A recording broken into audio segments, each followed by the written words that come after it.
नमस्कार साथियों, मैं केशव खींची आप सभी का स्वागत करता हूं आपके अपने चैनल मेधा अग्नि पर। और आज के सेशन में हम स्टार्ट करने जा रहे हैं राजस्थान की कला और संस्कृति, आर्ट्स और कल्चर, जिसके अंदर हम सबसे पहले जो पढ़ेंगे राजस्थान का स्थापत्य। राजस्थान की स्थापत्य की हम बात करते हैं तो राजस्थान की स्थापत्य में सबसे पहले क्या आता है, मतलब पहले कुछ भी आ सकता है, लेकिन मंदिर आते हैं, किले आते हैं, दुर्ग आते हैं, उसके अलावा मकबरे आते हैं, महल आते हैं, ठीक है। उसके अलावा कोई अन्य चीज़ होती है तो वो भी आ जाएंगे। मतलब स्थापत्य का मतलब आप जानते हैं भवन निर्माण कला होती है जो स्थापत्य के अंदर आती है। कंस्ट्रक्शन से रिलेटेड जो भी काम आता है ना वो स्थापत्य के अंदर आता है। तो चलिए स्थापत्य के अंदर शुरू करते हैं। सबसे पहले हम पढ़ रहे हैं मंदिर स्थापत्य की। मंदिर स्थापत्य के अंदर मैंने ऐसा रफली जो मंदिर का होता है एक व्यू, रूपरेखा, उसको यहाँ पे ब्लूप्रिंट को रखा है। अब हम समझेंगे इसको बारीकी से। चलिए मंदिर के अंदर आपको प्रवेश कराते हैं। तो आप मंदिर में सबसे ज़्यादा क्या देख, मतलब सबसे पहले जब आप मंदिर के अंदर प्रवेश करते हैं तो मंदिर के अंदर जाते समय समझ लीजिए ये कोई है, शाम है, मंदिर जा रहा है। मंदिर जाएगा, इसने देखा सबसे पहले क्या आया, सबसे पहले आया बड़ा सारा विशाल गेट, जिससे बोलते हैं मंदिर का मेन जो प्रवेश द्वार होता है। उस पर प्रवेश द्वार या तो लकड़ी का बना हुआ होगा, तो लकड़ी पे नक्काशी वगैरह की हुई होगी, द्वारपाल वगैरह और ये सारे जो चीज़ें हैं बने हुए रहेंगे। उसके अलावा अगर कोई धातु का भी गेट आता है, कई मंदिरों में धातु के बड़े बड़े विशाल गेट लगे हुए हैं, तो उनके ऊपर धातु मतलब सोने का पानी या परत चढ़ाई हुई रहती है, ऐसे चांदी की परत, तो उनके ऊपर जो है अलंकृत कुछ चीज़ें होती है जिससे सुंदर आकर्षक बनाया जाता है। इस चीज़ को हम बोलते हैं तोरण गेट। क्या बोलते हैं? तोरण। तो शाम ने सबसे पहले मंदिर में प्रवेश किया तो किस गेट से प्रवेश किया? तोरण गेट से। तोरण बोलते हैं मंदिर के मेन जो मुख्य बड़ा सा जो गेट आता है उसको क्या बोलते हैं? तोरण द्वार। तोरण द्वार। अब यहाँ पे जो शाम आगे गया उसके बाद में उसने देखा विशाल बड़ा सा आंगन है। विशाल आंगन क्या है? विशाल आंगन है, एक बार लिख देता हूँ मैं इधर, विशाल आंगन। विशाल आंगन देखा तो विशाल आंगन को क्या बोलते हैं हम? उपमंडप। उपमंडप। विशाल आंगन को बोलते हैं हम उपमंडप। उपमंडप के बाद में यहाँ पे कुछ सीढ़ियाँ वगैरह लेके यहाँ पे था मंडप। मंडप क्या होता है? मंडप के अंदर वह स्थान, ये कहाँ किसके सामने होता है? मुख्य मंदिर के सामने, मुख्य मंदिर के सामने या गर्भगृह के सामने या गर्भगृह के सामने किस काम आता है भाई? जब भी पूजा अर्चना की जाती है तो कहाँ पे की जाती है? जो ये इसको बोलते हैं अपन गर्भगृह। गर्भगृह। और गर्भगृह के अंदर क्या होती है? अपने जो ईश्वर होते हैं उनकी मूर्ति प्रतिष्ठित होती है। तो ईश्वर की जो मूर्ति है प्रतिष्ठित होती है, प्रतिष्ठित। तो ये हो गया गर्भगृह। गर्भगृह के जस्ट सामने क्या होगा? मंडप। मंडप के अंदर क्या होगा? मुख्य मंदिर के सामने या गर्भगृह के सामने होता है। और यहाँ पे क्या किया जाता है? यहाँ पे किया जाता है होम, यज्ञ, अनुष्ठान। जो ब्राह्मण वगैरह या पंडित बैठते हैं अनुष्ठान करने, वो यहाँ के इसी के सामने बैठते हैं। कोई भी पूजा करते हैं तो भी, ठीक है, पूजा या अभिषेक, ये सारे चीज़ है, ठीक है। तो अब देखो मंडप के अंदर जो है लिमिटेड जगह होती है। लिमिटेड जगह होने के कारण जो है बाकी श्रद्धालु कहाँ जाएंगे? वह बाकी श्रद्धालुओं के लिए उपमंडप जो विशाल आंगन है वहाँ की व्यवस्था रहती है। अब हम बात कर लिया, मंडप की बात होगी, उपमंडप की बात होगी, गर्भगृह की बात होगी, जहाँ पे मूर्ति प्रतिष्ठित रहती है। मेन जो मंदिर होता है अपना गर्भगृह ही होता है। अब गर्भगृह के ऊपर जो है एक शिखर होता है। गर्भगृह के ऊपर शिखर होता है। कई जगह आपने देखा होगा मंदिर में, साउथ में, तो वहाँ पर भी जो है शिखर के ऊपर जो है क्या होता है? शिखर भी काफ़ी ज़्यादा अलंकृत होता है। यहाँ पे छोटी छोटी मूर्तियाँ और काफ़ी सारे जो है कलाकृतियाँ बनाई जाती है अट्रैक्ट करने के लिए, सुंदर दिखने के लिए, और वो कल्चर भी है कुछ। तो शिखर होता है। शिखर दो प्रकार से है, एक तो पिरामिड नुमा शिखर, और दूसरा अपना जो है शिखर जिसे बोल सकते हैं रेखीय शिखर। जान गए ना आप? ऐसे एकदम सीधा ही रहता है वो, लेकिन ज़्यादातर आपको पिरामिड नुमा शिखर ही मिलेंगे, ठीक है, पिरामिड नुमा शिखर। तो अपने शिखर हो गया। शिखर के जस्ट ऊपर जो है सोने के या फिर सोने के होते हैं, अधिकतर सोने के या चांदी के, मंदिर में देखे होंगे दूर से चमकते हैं सुनहरे, तो वो होते हैं, इसको बोलते हैं आमलक। क्या बोलते हैं? आमलक। आमलक या कलश। तो ये क्या होता है, आमलक या कलश होता है। और ये जो होता है इसको बोलते हैं ध्वजा या फिर नेजा। ठीक है, नेजा जो है रामदेव जी के ध्वजे को बोलते हैं। रामदेव जी के जो पंचरंगा धंगा क्या बोल रहा हूँ यार मैं, सॉरी। ठीक है, पचरंगी जो रामदेव जी के जो ध्वज होता है 5 कलर का, उसे हम नेजा बोलते हैं। ठीक है, तो इधर आ गया अपने पास, ये बातें हो गई सारी। हाँ, एक होते हैं परिक्रमा मार्ग, परिक्रमा मार्ग बोलते हैं इसे, या फिर पद प्रदक्षिणा। पद प्रदक्षिणा, पद प्रदक्षिणा, प्रदक्षिणा क्यों बोलते हैं पद प्रदक्षिणा? पद प्रदक्षिणा का मतलब होता है यहाँ पे जो है श्रद्धालु जो है फेरी काटते हैं ना मंदिर के चारों तरफ परिक्रमा, तो ये परिक्रमा स्थल होता है। अलग से एक रास्ता बना हुआ रहता है, कुछ जगह मंदिर के अंदर बना होता है, कुछ जगह मंदिर के बाहर की ओर ऐसे बना होता है, तो ये पद प्रदक्षिणा बोलते हैं, परिक्रमा मार्ग। मुझे लगता है यहाँ तक की जो है सारी बातें आप सभी को क्लियर होगी अच्छे से। क्या क्या पढ़ा आपने? ये जो शाम है, आगे गया तोरण गेट दिखा, तोरण गेट के आगे जो विशाल आनंद था उसको उपमंडप बोला। उपमंडप के आगे जो है मंडप था, जहाँ पे क्या होते थे, मुख्य जो है गर्भगृह के सामने होता था, यहाँ पे यज्ञ वगैरह, अनुष्ठान वगैरह, होम या फिर अभिषेक वगैरह होते थे, पूजा अर्चना यहाँ पे की जाती है। बाकी श्रद्धालु उपमंडप में आते हैं। और गर्भगृह के अंदर मेन जो है अपने मूर्ति स्थापित होती है, और उसके ऊपर जो शिखर होता है, शिखर रेखी और पिरामिड होता है। और कलश, शिखर के ऊपर जस्ट क्या होता है, कलश होता है, जिसे आमलक भी बोला जाता है, सोने या स्वर्ण निर्मित होता है, अलंकृत ये भी। उसके बाद में ध्वजा होता है उसके सबसे ऊपर लगा हुआ। यहाँ तक की रूपरेखा मेरे हिसाब से क्लियर होगी। अब हम बोर्ड को साफ करते हैं और फिर से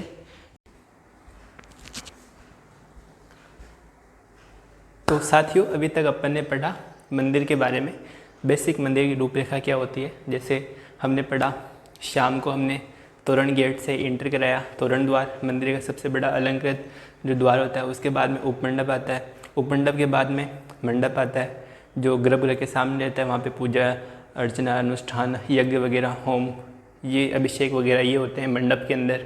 उसके बाद में गर्भगृह पड़ा, जहाँ पे गर्भगृह के अंदर मूर्ति जो है ईश्वर की प्रतिष्ठित होती है। और उसके ऊपर, गर्भगृह के ऊपर जस्ट शिखर नुमा कुछ आकृति होती है, शिखर होता है। शिखर 2 प्रकार से, रेखीय और पिरामिडीय। शिखर के जस्ट ऊपर होता है कलश या आमलक, उसके ऊपर होता है ध्वजा। और जो मंदिर होता है उसके चारों तरफ होता है पद प्रदक्षिणा, मतलब परिक्रमा मार्ग। या तो कुछ मंदिर के अंदर की तरफ बना होता है और कुछ मंदिर के बाहर की तरफ बना होता है, एक रास्ते नुमा, जहाँ पे परिक्रमा हम देख सकते हैं। ये होता है पूरा मंदिर परिसर की रूपरेखा। अभी तक आपने यहाँ तक पढ़ा। उसके बाद में अब शुरू करते हैं अपना टॉपिक। तो अपन उसके बाद में आगे पढ़ने वाले हैं कि मंदिर जो है, सर्वप्रथम मंदिर निर्माण का उल्लेख जो है किस ग्रंथ में मिलता है। अगर आपसे पूछा जाए तो आपको ध्यान रखना है शतपथ ब्राह्मण ग्रंथ। तो मैं लिखता हूँ इधर, सर्वप्रथम मंदिर निर्माण उल्लेख, है ना, निर्माण की अगर हम बात करते हैं तो उल्लेख किसमें मिला, शतपथ ब्राह्मण ग्रंथ। नाम याद रखना है, बाकी डिटेल में नहीं जाने को इसमें, ठीक है। और आपको पता ही है सर्वप्रथम उल्लेख तो यहाँ पे, और निर्माण किस काल के अंदर हुआ था, तो सर्वप्रथम मंदिर का जो निर्माण हुआ था गुप्त काल से जो है मंदिर का निर्माण प्रारंभ हुआ था, ऐसा माना जाता है। तो कौन से काल से माना जाता है, गुप्त काल से। बताओ, 2 चीज़ें याद हुई ना, टिप्स पे याद करा दूंगा, टिप्स पे। तो उल्लेख तो हुआ शतपथ ब्राह्मण ग्रंथ, और प्रारंभ कौन से काल से हुआ, प्रारंभ हुआ गुप्त काल से, गुप्त काल से। बताओ यहाँ तक कि 2 बातें एकदम क्लियर है या नहीं है। अब देखिए, मंदिर निर्माण काल मैंने बता दिया कि गुप्त काल से जो है प्रारंभ हुआ था, और उससे पहले जो है पूजा अर्चना की जाती थी। तो उससे पहले पूजा अर्चना कैसे, कहाँ पे किया जाता था, उससे पहले जो है, अब इससे पहले की हम बात करें, ये ध्यान रखना है बस, कोई क्वेश्चन नहीं आएगा ऐसे। इससे पहले पूजा अर्चना के लिए क्या होता था, पूजा के लिए थान होता था। कहाँ किए जाते थे, थान पे।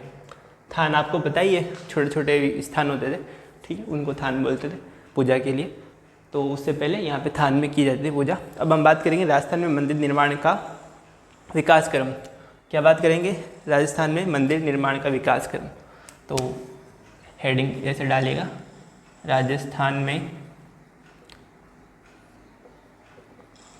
मंदिर निर्माण का विकास क्रम। विकास क्रम के अंदर 2 कैटेगरी आती है। इसके अंदर कौन कौन सी 2 कैटेगरी आती है? एक तो आता है गुप्तकालीन, जो ये गुप्त काल के अंदर जो मंदिर बने, और दूसरा आता है गुप्त उत्तरकालीन। गुप्त और उत्तर, चलो इसके अंदर जैसे गुप्त प्लस उत्तर, गुप्तोत्तर, गुण संधि हुई है इसके अंदर, ठीक है। तो गुप्तोत्तर काल जो गुप्त के, उत्तर मतलब बाद का होता है, उत्तर मतलब दिशा भी होती है, उत्तर मतलब बाद का अर्थ भी होता है, ठीक है। तो गुप्त काल के जो बाद में मंदिर बने वो गुप्तोत्तर काल के अंदर आते हैं। तो एक बार के लिए मैं इसको रफ करके और फिर से आपके सामने लिख देता हूँ कि राजस्थान में मंदिर निर्माण का विकास क्रम बात कर रहे हैं अपन। 2 तरह से इसको डिवाइड कर दिया। एक तो गुप्तकालीन मंदिर, राइटिंग पे ध्यान मत देना भाई, राइटिंग मेरी भी ऐसी है बोर्ड पे तो और बस, ठीक है। गुप्तोत्तरकालीन 2 कैटेगरी के अंदर है। गुप्तकालीन जो मंदिर थे वो अपने 319 से 600 ईस्वी तक के जो टाइम पीरियड है उस काल के मंदिर है ये।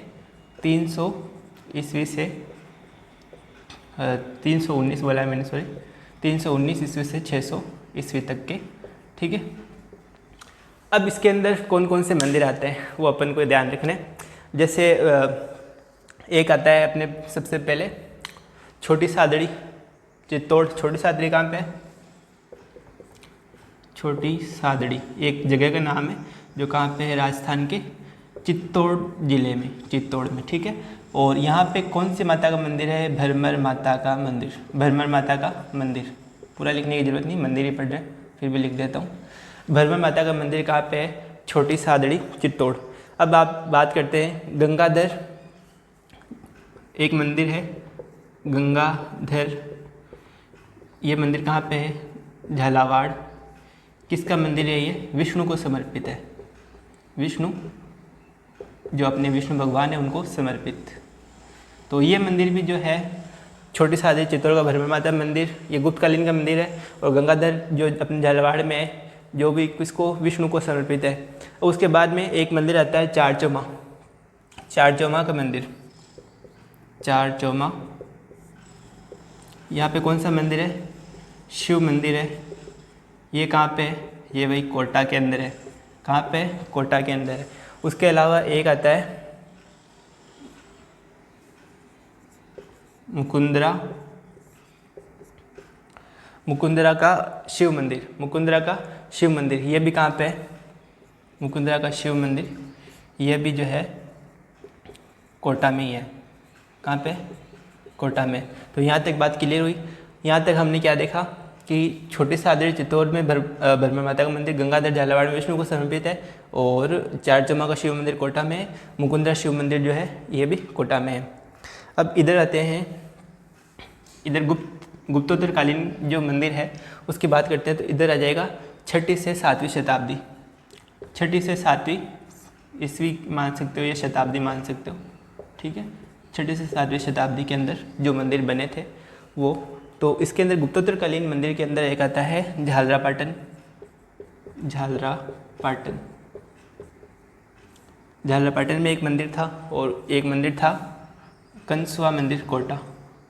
कंसुआ का मंदिर कोटा। इसके बारे में मुझे एक फैक्ट याद नहीं आ रहा, तो एक बार के लिए चेक कर लेते क्योंकि गलत में पढ़ाना नहीं चाह रहा आपको बिल्कुल भी। तो झालरापाटन के अंदर जो है शीतलेश्वर महादेव का मंदिर है, ठीक है। झालरापाटन के अंदर कौन सा मंदिर है? शीतलेश्वर मंदिर है। और झालरापाटन किसका पुराना नाम था भाई?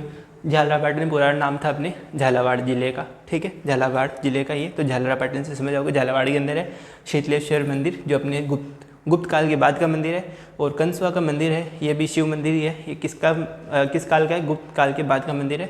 ये भी कहाँ पे है? कोटा में। कुछ एग्जाम्पल ताकि एक अपना बेस बन सके, फाउंडेशन नहीं बना रहे, एक लिंक टू लिंक करके अपन पढ़ रहे हैं इसलिए। शीतलेश्वर जो महादेव का मंदिर है 689 ईस्वी का है। वैसे पूछेंगे नहीं, लेकिन पूछ भी लें तो ठीक है, तो यहाँ तक की बातें बताओ क्लियर हुई नहीं हुई? अभी तक अपने क्या पढ़ा? सर्वप्रथम मंदिर का निर्माण की हम बात करते हैं तो उल्लेख कौन से ग्रंथ के अंदर मिलता है? शतपथ ब्राह्मण ग्रंथ। उसके बाद में हम बात करते हैं प्रारंभ, अगर निर्माण प्रारंभ माना जाता है गुप्त काल से, और गुप्त काल राजस्थान में मंदिर निर्माण का विकास क्रम की हम बात करते हैं। उससे पहले थान के अंदर पूजा की जाती थी। तो दो प्रकार से मंदिर निर्माण के विकास क्रम को बांटा गया राजस्थान में। कौन कौन से हैं? गुप्तकालीन और गुप्तोत्तरकालीन। गुप्तकालीन के अंदर छोटे सादड़ी चित्तौड़ के अंदर ब्रह्म माता का मंदिर है। उसके अलावा एक मुकुंदरा शिव मंदिर है। उसके अलावा चारचूमा का शिव मंदिर है, और ये गंगाधर झालावाड़ का जो विष्णु को समर्पित मंदिर है। यहाँ तक की बात मेरे हिसाब से क्लियर होगी आपको।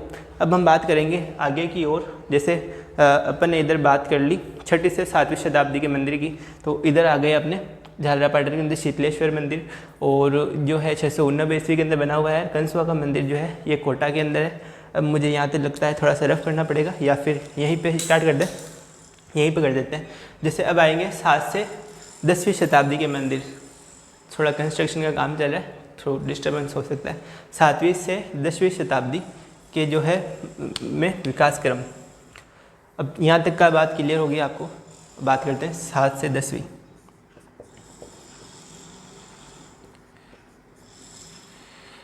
7वीं से 10वीं शताब्दी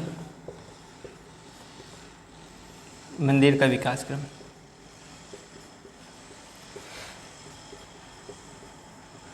सातवीं से 10वीं शताब्दी के अंदर जो मंदिर का विकास क्रम हुआ था, देखो 7वीं से 10वीं शताब्दी के अंदर मंदिर का विकास क्रम क्षेत्रीय आधार पर होने लग गया। क्षेत्रीय विकास क्रम, क्षेत्रीय शैली का जो है यहाँ पे विकास हुआ। मुख्यतः कौन सी शैली का विकास हुआ इस काल में?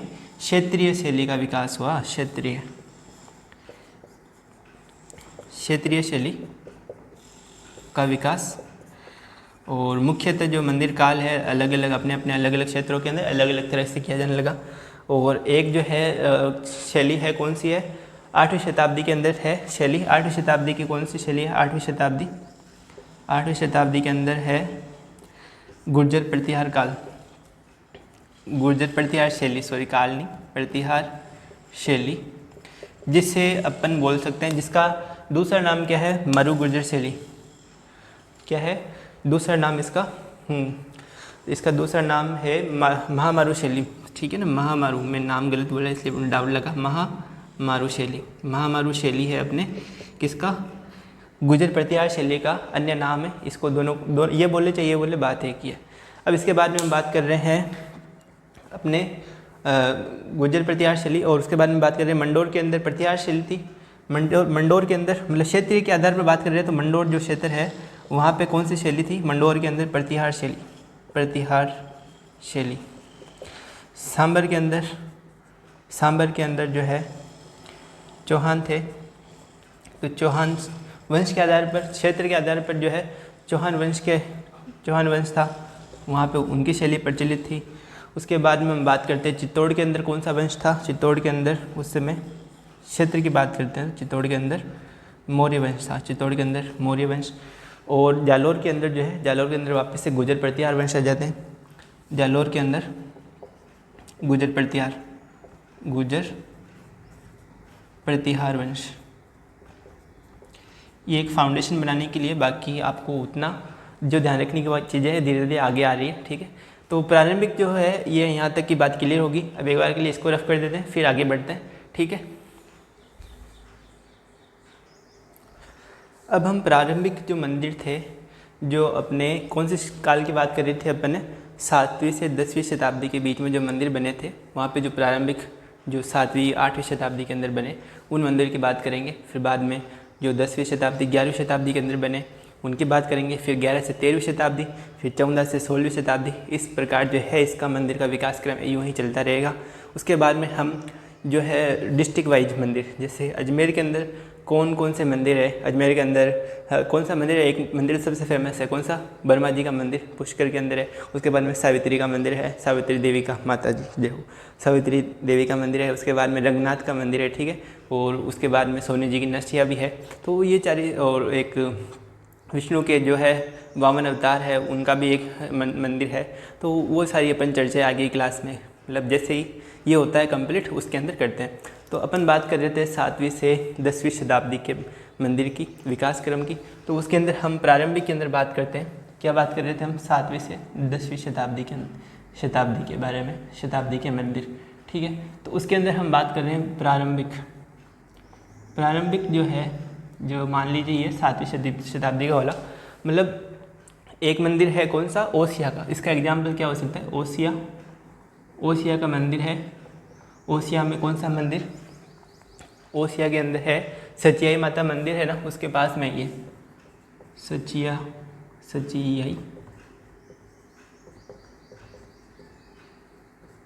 माता मंदिर के पास जो ओसिया का जो सूर्य मंदिर है, कौन सा मंदिर है? सूर्य मंदिर है, वो 7वीं ईस्वी का है या शताब्दी का, मान लीजिए 7वीं शताब्दी का। आइडियली माना जाता है, कोई परफेक्ट नहीं होता, ठीक है। तो 7वीं शताब्दी का ये जो है मंदिर है। और यहाँ पे एक मंदिर और है ओसिया के अंदर, हरिहर मंदिर, ये भी जो है 7वीं शताब्दी का माना जाता है। तो हरिहर मंदिर 2 मंदिर है ओसिया के अंदर। ओसिया कहाँ पे? अपने जोधपुर में है, ये ध्यान रखना, ठीक है ना।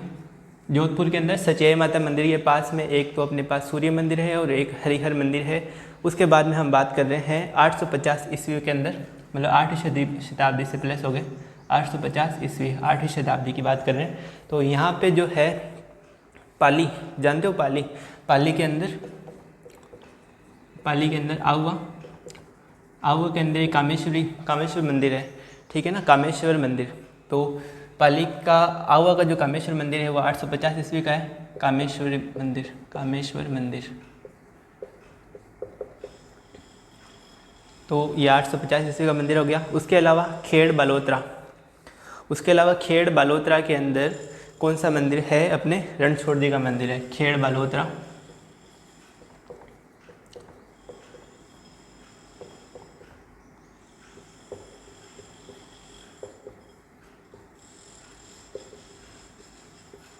खेड़ कहाँ पे? बालोतरा के अंदर रणछोड़ जी का मंदिर। बालोतरा कहाँ पे? बाड़मेर में, ठीक है। नया जिला बना हुआ है, किससे? बाड़मेर से अलग होके। तो बालोतरा, खेड़, रणछोड़ जी का मंदिर है। और पाली के अंदर, आहुआ के अंदर कामेश्वर मंदिर है। उसके बाद में हम बात करते हैं 10वीं से 11वीं शताब्दी पे चेंज लेते हैं। अब यहाँ से हो गए, अब बात करेंगे 10वीं से 11वीं शताब्दी के मंदिर। 11वीं शताब्दी, अब 10वीं से 11वीं शताब्दी के मंदिर की हम बात करते हैं तो 2 शैलियाँ ज़्यादा प्रसिद्ध थी, मतलब गुजर प्रतिहार शैली और एक सोलंकी शैली। गुजर प्रतिहार शैली और सोलंकी शैली, कौन कौन सी 2? एक तो हो गई गुजर प्रतिहार शैली और सोलंकी शैली। कौन सी? सोलंकी।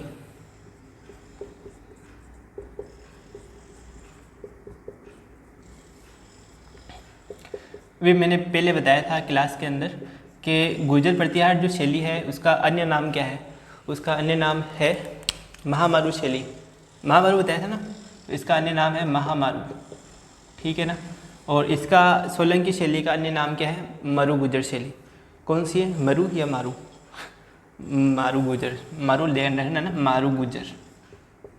मारू गुजर ये इसकी शैली है। इसका दूसरा नाम है, सॉरी, मारू गुजर सोलंकी शैली या मारू गुजर शैली, गुजर प्रतिहार शैली या फिर महामारू शैली।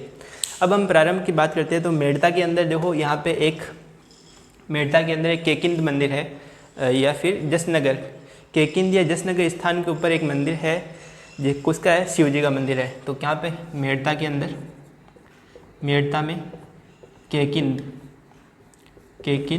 जसनगर, ये स्थान का नाम है भी जसनगर, जहाँ पे नीलकंठेश्वर महादेव का मंदिर है। नीलकंठ महादेव या नीलकंठेश्वर महादेव, नीलकंठेश्वरी है, ठीक है, नीलकंठेश्वर महादेव मंदिर।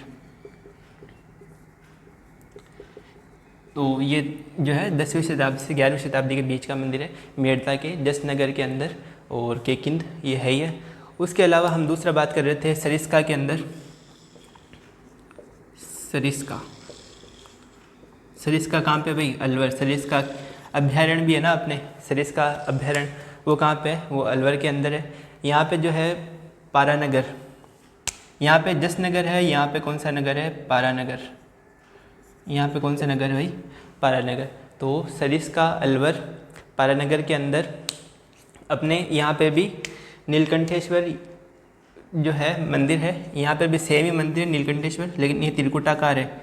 तो यहाँ पे भी नीलकंठेश्वर मंदिर है, नीलकंठेश्वर मंदिर, लेकिन आकृति कैसी है, त्रिकुटाकार।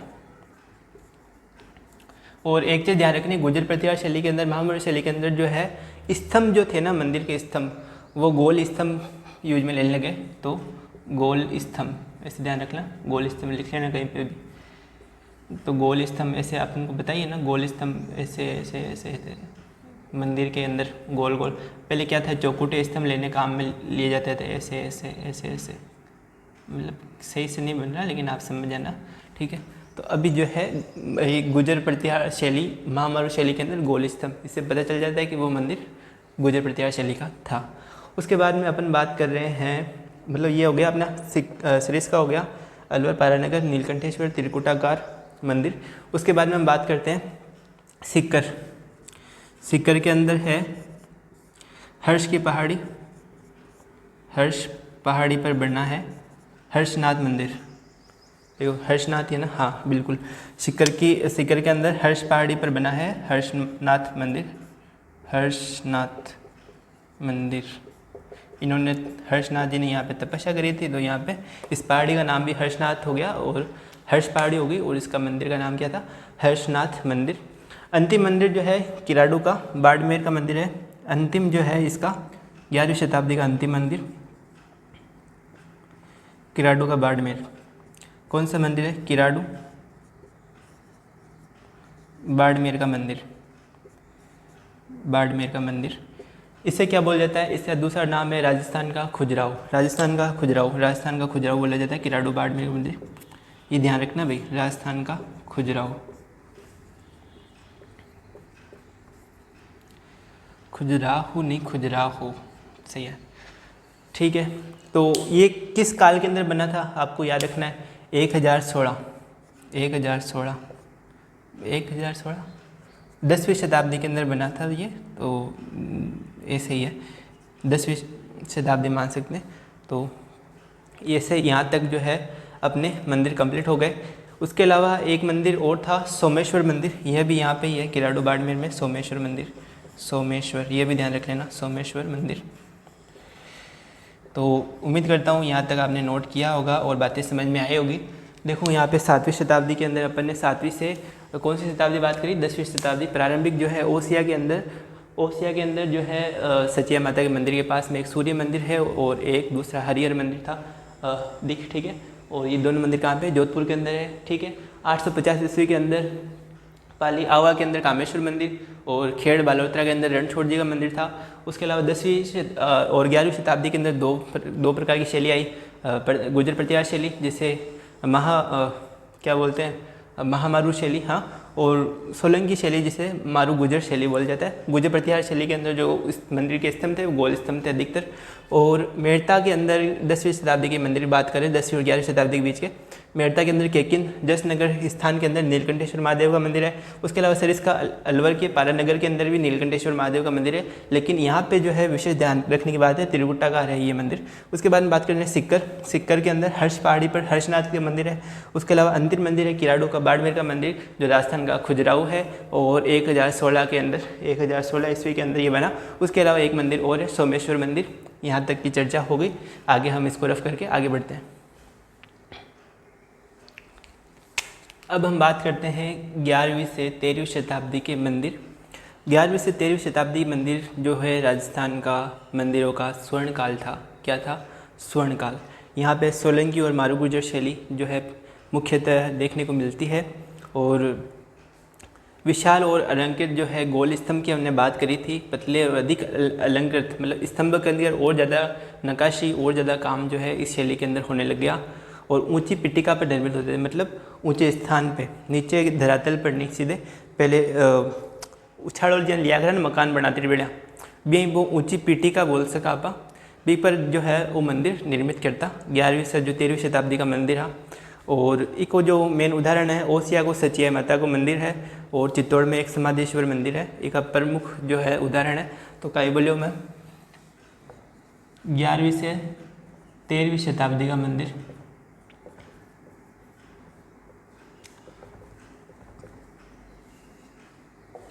कौन सा है प्रमुख? सोलंकी या फिर इन्होंने बोला मारू गुजर शैली। ये जो मंदिर थे ये प्रमुख पाए जाते थे। उसके अलावा हम बात कर रहे हैं यहाँ पे, ये राजस्थान के मंदिरों का स्वर्ण काल है।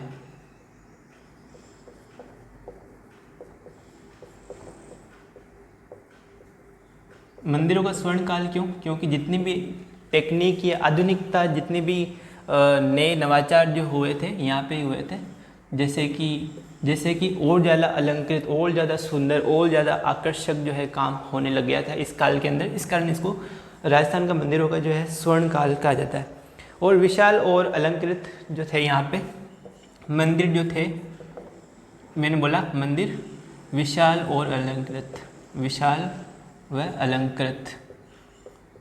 अलंकृत बनने लगे। मंदिर विशाल और अलंकृत होने लगे। जैसे अपन बोल सकते हैं कि गोल और पतले और प्लस उस पिलर जो स्तंभ थे ना, गोल पतले, उस स्तंभ के ऊपर जो है मूर्ति वगैरह, स्तंभ व अलंकरण, ऐसा माना जा सकता है। ठीक है। और अधिक अलंकृत खंभे होने लगे विकसित, और ऊंची पीठिका पर निर्मित होता है। क्या, कहाँ पर निर्मित होते थे? ऊंची पीठिका पर, ऊंची पीठिका पर निर्मित। पीठिका अगर समझ में नहीं आए तो देखो, ऐसे मेरे को उतना कुछ आता नहीं है, ड्राइंग वगैरह देख लेना आप अपने हिसाब से। तो यहाँ पे ऐसे ऐसे फिर बाद में जो है मंदिर निर्मित होता था। क्या बना रहा हूँ मैं? हाँ, तो ऐसे जो है ये मंदिर निर्मित होता था बाद में। ऊंची पीठिका पर जो मंदिर स्थित होते थे, ये बेस बना के फिर बाद में मंदिर जो है बनाया जाता था अलग अलग जो ऐसे।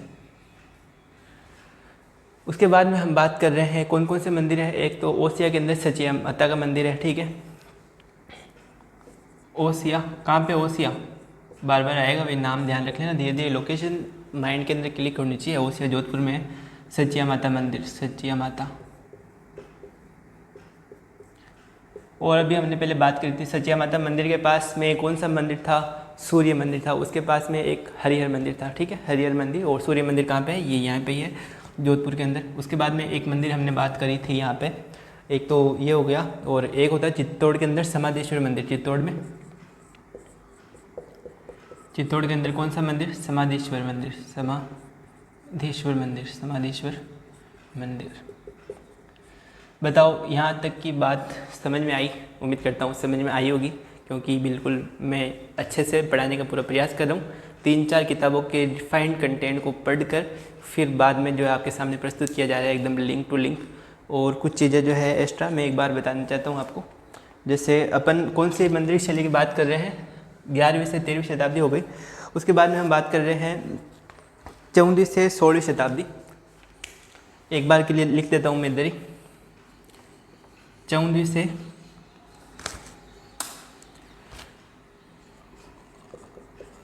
16वीं शताब्दी। 14वीं से 16वीं शताब्दी के मंदिर थे। वैसे आगे हम पढ़ेंगे अच्छे से इसको, 13वीं शताब्दी के मंदिर भी पढ़ेंगे। तो इसको पढ़ाने से पहले मैं एक बार मंदिर जो है, मंदिर की कौन कौन सी शैलियाँ हैं भारत के अंदर, वो बता देता हूँ, तो वो ज़्यादा सही रहेगा।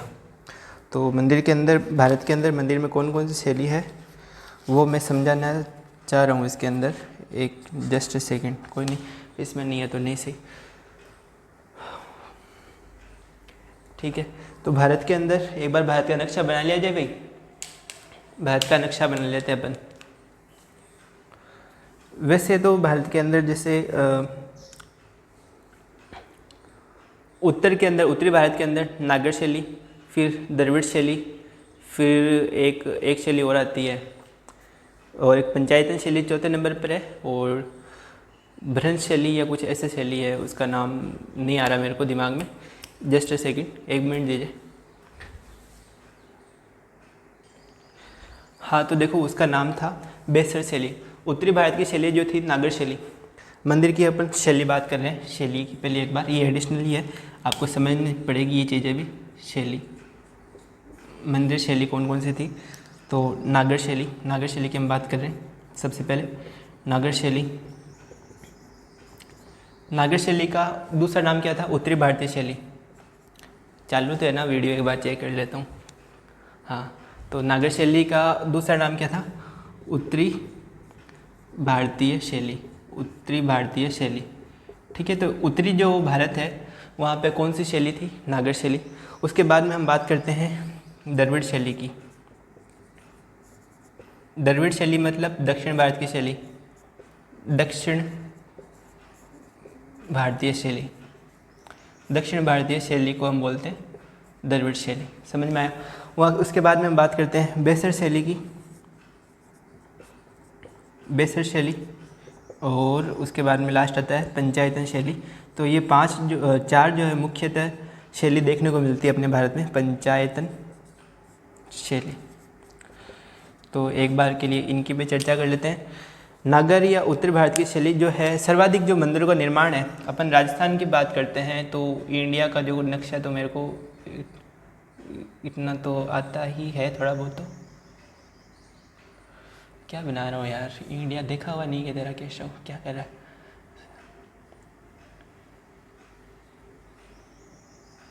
ठीक है, ये अपना इंडिया है। तो यहाँ पे जो दो प्रकार की शैली आ जाती है, एक तो भारत को दो भाग में बांट दिया, ये एक यहाँ पे आ जाती है नागर शैली, नागर शैली, और यहाँ पे जो नीचे की साइड आ जाती है द्रविड़ शैली। मुख्यतः जो है उत्तरी भारतीय शैली, दक्षिण भारतीय शैली। सर्वाधिक जो मंदिर, अब राजस्थान भी अपने नागर शैली के अंदर आएगा, तो सर्वाधिक मंदिर जो है अपने कौन से हैं, नागर शैली में। सर्वाधिक मंदिर इसी शैली में है, नागर शैली में। उसके बाद में हम बात करते हैं द्रविड़ या फिर दक्षिण भारतीय शैली। इसके अंदर कौन कौन से मंदिर है, इसके अंदर राजस्थान का प्रमुख मंदिर है द्रविड़ या दक्षिण भारतीय शैली के अंदर रंगनाथ जी का मंदिर है। एक तो रंगनाथ जी का मंदिर, ये कहाँ पे, पुष्कर के अंदर है, अजमेर में। और रंगनाथ जी के अलावा यहाँ पे एक जो मंदिर है अपने सालासर बालाजी का मंदिर, तिरुपति बालाजी मंदिर चूरू, एक तिरुपति बालाजी मंदिर है, तिरुपति बालाजी, ये कहाँ पे है, ये चूरू के अंदर है। तो ये दोनों जो है दक्षिण भारतीय शैली, द्रविड़ शैली के मंदिर के उदाहरण है। और बेसर शैली का कोई उतना ज़्यादा मिले नहीं। और पंचायतन शैली, पंचायतन शैली को मैं एक बार के लिए समझा देता हूँ। पंचायतन मतलब 5 मंदिरों का ग्रुप होता है, पंचायतन मतलब 5 मंदिरों का ग्रुप। कोणों पर जो है 4 मंदिर, और बीच में जो है चारों मंदिरों को कंट्रोल करने के लिए एक मुख्य जो चीफ मंदिर बोल सकते हैं उसको, चीफ मंदिर होता था। तो ये है पंचायतन शैली। इस प्रकार से मिले हैं, 4 कोणों पर 4 मंदिर, बीच में एक कंट्रोलर जो मंदिर था या मेन जो लीडर मंदिर था वो बीच के अंदर आता था। ये पंचायतन शैली का है प्रमुख। तो यहाँ तक उम्मीद करता हूँ समझ में आया होगा। अपन आगे बात करेंगे जिस पंचायतन शैली के अंदर, पंचायती शैली के अंदर जो मुख्य मंदिर था वो शिव, किसको समर्पित था, शिव और विष्णु को। तो ये कौन से किसको समर्पित है, शिव और विष्णु को मुख्यतः समर्पित होते थे ये मंदिर। और 4 कैटेगरी जो है इसकी, इसमें 4 अन्य मंदिर भी थे। 4 अन्य मंदिर के कौन कौन से थे, 4 अन्य मंदिर की हम बात करते हैं। तो एक तो सूर्य, फिर विष्णु, सूर्य विष्णु या शिव, विष्णु या शिव, ये आ गया विष्णु या शिव। ठीक है, उसके अलावा इधर आ जाता है शक्ति, और इधर आ जाता है गणेश। ये 4 अन्य जो मंदिर है वो भी थे अपने पंचायतन शैली के अंदर, सूर्य, विष्णु, शिव, शक्ति, गणेश। और उसके अलावा इसके एग्जाम्पल की बात करते हैं अपन, इसके एग्जाम्पल की बात करें तो जगदीश मंदिर है, कौन सा, जगदीश मंदिर है, पंचायतन शैली का मंदिर है। और स्वप्न से निर्मित मंदिर या जगदीश मंदिर ही है, ये ध्यान रखना। ये कहाँ पे, उदयपुर में, उदयपुर में। उसके अलावा हम बात कर रहे हैं भंडेवरा का मंदिर, भंडेवरा मंदिर ये कहाँ पे, बारा में, भंडेवरा मंदिर बारा, भंडेवरा मंदिर बारा में। उसके अलावा एक लास्ट मंदिर है बारडोली का शिव मंदिर, वो कहाँ पे, चित्तौड़ में। कहाँ लिखूँ, इधर लिख देता हूँ, बारडोली का शिव मंदिर। बारडोली का कौन सा मंदिर है भाई, शिव मंदिर है चित्तौड़ में, बिल्कुल चित्तौड़ में ही है, चित्तौड़ में। तो ये जो मंदिर है ये पंचायतन शैली के मुख्य मंदिर के उदाहरण है। उम्मीद करता हूँ आपको अच्छा लगा होगा। हम आगे ही बढ़ेंगे इस क्लास में, बिल्कुल थोड़ा सा इसको रफ कर देते हैं। तो अब हम बात कर रहे हैं नागर शैली, जो उत्तरी भारतीय शैली है, ठीक है। उसके अंदर सबसे पहले आती है भूमिज शैली। ये नागर की जो है उपशैली है, नागर की है उपशैली है। तो सबसे पहले ये क्या है, उपशैली है नागर की, उपशैली किसकी, नागर की उपशैली है। कौन सी, भूमिज शैली। भूमिज शैली के अंदर क्या हुआ कि जो जालीदार संरचनाएं हैं वो उसका निर्माण हुआ, और कोनों पर जो है छोटे शिखर का निर्माण होने लग गया मंदिरों के। और ये बात है 1010 से 20 ईस्वी के अंदर। और उस काल के जो मंदिर थे वहाँ पे जो है परिक्रमा स्थल जो होता है, पद प्रदक्षिणा की हमने बात करती है, वो खुला होने लग गया। मतलब ये जो मेन मंदिर है उसके जो है प्रदक्षिणा पथ जो है इसके चारों ओर एकदम ओपन तरह से बड़ा विशाल होने लग गया, जिससे ज़्यादा से ज़्यादा जो भक्त है वो एक साथ परिक्रमा दे सके। इस कारण जो आपने देखा होगा बड़े बड़े मंदिर में ओपन नहीं रहता है, और जो छोटे मंदिर होते हैं, छोटे हेडक्वार्टर रहते हैं, वहाँ पे थोड़े से अंदर की तरफ ही बना दिया जाता है परिक्रमा या पद प्रदक्षिणा। तो यहाँ पे जो है क्या विशेषता रही, इस मंदिर के अंदर चारों तरफ जो है जालीदार होते थे। तो मंदिर जो है चारों तरफ से जालीदार, चारों तरफ से जालीदार संरचना। उसके अलावा कोने पर छोटे छोटे जो है शिखर का निर्माण होने लग गया। मंदिर के जो कोने थे, कोने पर छोटे शिखर निर्माण, शिखर, ठीक है, मंदिर पर छोटे शिखर बनने लग गए। उसके अलावा परिक्रमा पथ खुला होने लग गया। परिक्रमा पथ की बात कर रहे हैं, परिक्रमा पथ ओपन, ठीक है, खुला परिक्रमा पथ, ये इसकी विशेषता है। और 1010 से 20 के ईस्वी के अंदर जो है पाली के सेवाड़ के अंदर एक जैन मंदिर है, वो इसका एक परफेक्ट उदाहरण है। तो इसका उदाहरण देख लेते हैं एक बार। उदाहरण कौन सा है, 1010 से 20, इसमें पाली के अंदर है कौन सा, सेवाड़। वहाँ पे जो जैन मंदिर बना है, कौन सा मंदिर है, जैन मंदिर, इसका उदाहरण है जैन मंदिर। और इसका एक अन्य उदाहरण और है, जैसे एक अन्य उदाहरण कौन सा है, रामगढ़ बारा के अंदर जो है एक भंडदेवरा का मंदिर है, रामगढ़ बारा, रामगढ़ कहाँ पे, बारा में है। कौन सा मंदिर है, भंडदेवरा मंदिर, भंडदेवरा मंदिर। बताओ, ये चीज़ें याद करो, फैक्ट ये आपको एक रिदम के अंदर याद करने, एक बार पढ़ो, 5 बार पढ़ो, 10 बार पढ़ो, जब तक याद नहीं हो पढ़ते जाओ, बस यही इसका सॉल्यूशन है, और कोई सॉल्यूशन नहीं है। एक बिजोलिया का जो मंदिर है, उंडेश्वर मंदिर है, बिजोलिया का उंडेश्वर मंदिर, ये एडिशनल में ही है, बिजोलिया का उंडेश्वर मंदिर, ये भी इसका उदाहरण है, भूमि शैली का मंदिर है, उंडेश्वर मंदिर। अब हम बात कर रहे हैं पंचायतन शैली। जो पंचायतन शैली है वो भी नागर की क्या है, उपशैली है। पंचायतन शैली भी नागर की उपशैली है। पंचायतन शैली की हम बात कर रहे हैं, पंचायती शैली की हम बात कर रहे हैं। तो पंचायती शैली के अंदर हमने बताए थे चारों कोने पे छोटे छोटे मंदिर, बीच में मेन मंदिर। तो इसकी मुख्य विशेषता हो गई 5, मतलब 5 मंदिर होते थे इसके अंदर 5 मंदिर थे। सबसे पहले तो ये नागर की उपशैली है, नागर की उपशैली, पंचायतन शैली। अब इसके अंदर हम बात कर रहे हैं कि परिसर में 5 मंदिरों का समूह होता था। कितना, परिसर में 5 मंदिरों का समूह। तो परिसर में कितने मंदिरों का समूह, 5 मंदिरों का समूह, ऐसे छोटे छोटे। देखो क्लास बोरियत लग रही है तो मुझे उतना अनुभव नहीं है, अनुभव मुझे पढ़ने का था, मैं स्टूडेंट हूँ, एस्पिरेंट हूँ, लेकिन आपकी जैसे तैयारी भी करता हूँ और मेरी हॉबी है, इस कारण मैं पढ़ाता हूँ। तो देखिए, पंचायतन शैली नागर की उपशैली है। परिसर में 5 मंदिरों का जो है समूह होता था, जिसे पंचायतन शैली बोला जाता था। अब कौन कौन से मंदिर है ये बात कर रहे हैं। उदयपुर के अंदर एक जगदीश मंदिर है, जिससे हमने पहले बात करी थी, जो स्वप्न में निर्मित मंदिर था। स्वप्न में सपना आया राजा को और उसके बाद में मंदिर बना दिया। ये आगे हम जो विस्तार से पढ़ेंगे उदयपुर के मंदिर, तो उनके अंदर हम पढ़ेंगे सारे मंदिर। उसके बाद में उदयपुर का मंदिर, इसका एग्जाम्पल कौन सा हो गया, उदयपुर जगदीश मंदिर, ठीक है। उसके बाद में हम बात कर रहे हैं एक मंदिर और आता है कोटवा का, बूढ़ादित्य सूर्य मंदिर। कोटा के अंदर है, राइटिंग बहुत ख़राब हो गई है, राइटिंग सुधारनी पड़ेगी। कोटा का कौन सा है, बूढ़ादित्य सूर्य मंदिर। कोटा का जो है बूढ़ादित्य सूर्य मंदिर कौन सी शैली का है, पंचायतन शैली का है। उसके अलावा हम बात कर रहे हैं बारा के अंदर भंडेवरा का मंदिर। भंडेवरा का मंदिर कहाँ पे है, बारा, ये भी पंचायतन शैली का है। बारा भंडेवरा मंदिर, ये अपन ने जब नीचे यहाँ पे बात करी थी तभी लिखे थे बारा का भंडेवरा मंदिर, ठीक है। ये भी पंचायतन शैली का मंदिर है। और कौन से थे, चित्तौड़ का बारडोली मंदिर, ये भी अपन ने इधर ही लिखा था, याद आ रहा है मेरे को भी वापस। चित्तौड़ का बारडोली, रिपीट हो गई भाई ये चीज़ें, ध्यान रखना, रिवीजन नहीं हो गया आपका, और कोई दिक्कत नहीं है।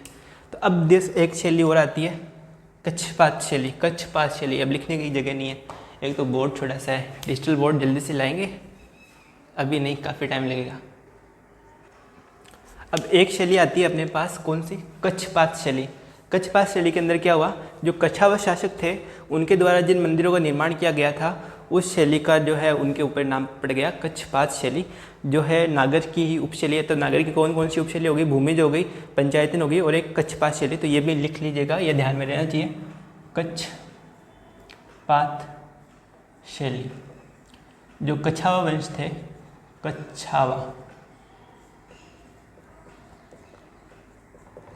इनके द्वारा जो है बनाए गए मंदिर क्या बोला जाता है, कच्छपात शैली। ये शैली भी जो है नागर की उपशैली है। बताओ, यहाँ तक की बातें क्लियर हो गई होगी आपको, उम्मीद करता हूँ। छोटी छोटी बातें करी थी। अब हम बात करेंगे 13वीं शताब्दी के मंदिर के अंदर जो निर्माण क्रम हुआ था, 13वीं शताब्दी में मंदिर निर्माण, 13वीं शताब्दी की बात करेंगे। 13वीं शताब्दी, जैसे 13वीं शताब्दी आई 1212, और ये यहाँ पे तो दिल्ली सल्तनत के अंदर दिल्ली सल्तनत की स्थापना हो गई थी। मुग़ल आ गए थे अपने यहाँ पे, तो मुग़ल आक्रमण बढ़े, जिस कारण जो है मंदिर जो है वो जो आक्रमणकारी थे, मंदिर नष्ट हो जाते थे आक्रमण के अंदर। तो उस कारण जो है मंदिरों को दुर्गों के अंदर ले जाना शिफ्ट कर दिया। तो इस काल के अंदर जो मंदिर बने मुख्यतः वो दुर्गों के अंदर शिफ्ट हो गए, ऊंचे स्थानों पे मंदिर बनाए जाने लगे। तो ये है 13वीं शताब्दी के मंदिर के अंदर दिल्ली सल्तनत, मुग़ल आक्रमण बढ़े, ऐसे मान सकते हो शॉर्ट में। दिल्ली सल्तनत की स्थापना,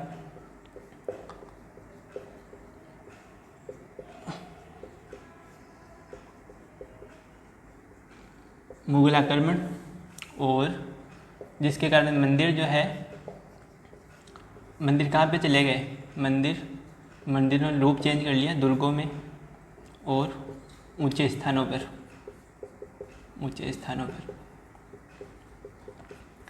ठीक है, तो ये इस शैली की मंदिर है।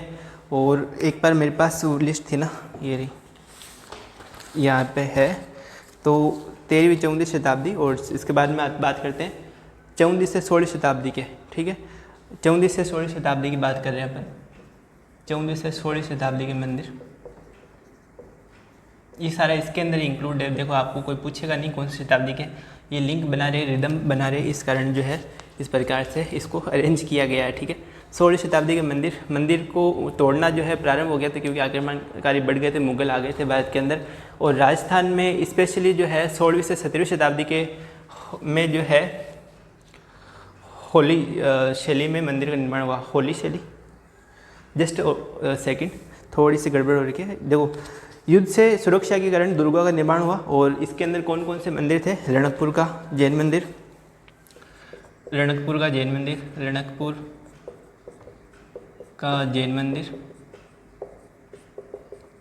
और यहाँ पे उदयपुर का उदयपुर का एकलिंग जी मंदिर, एकलिंग जी का मंदिर। और उसके अलावा नीलकंठ कुंभलगढ़ मंदिर, नीलकंठ कुंभलगढ़ मंदिर।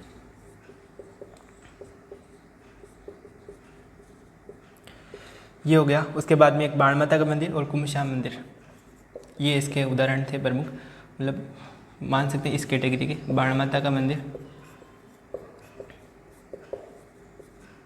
और कुंभश्याम मंदिर, ये जो मंदिर है वो इस काल के थे। और बारडोली में, जो बारडोली के खंभों की हम बात कर रहे थे, तो बारडोली जो हुणराज व रानी पिंगला है, वहाँ पे उनके प्रेम को जो है शिव पार्वती के मूर्तियों के द्वारा अंकन किया गया है खंभों के ऊपर, अपन ने बात करी थी। उसके बाद में किराडू का मंदिर में एक स्त्री का पुस्तक के साथ अंकन है। तो किराडू के मंदिर के अंदर अपन ने बात करी थी, वो राजस्थान का खुजराहो है।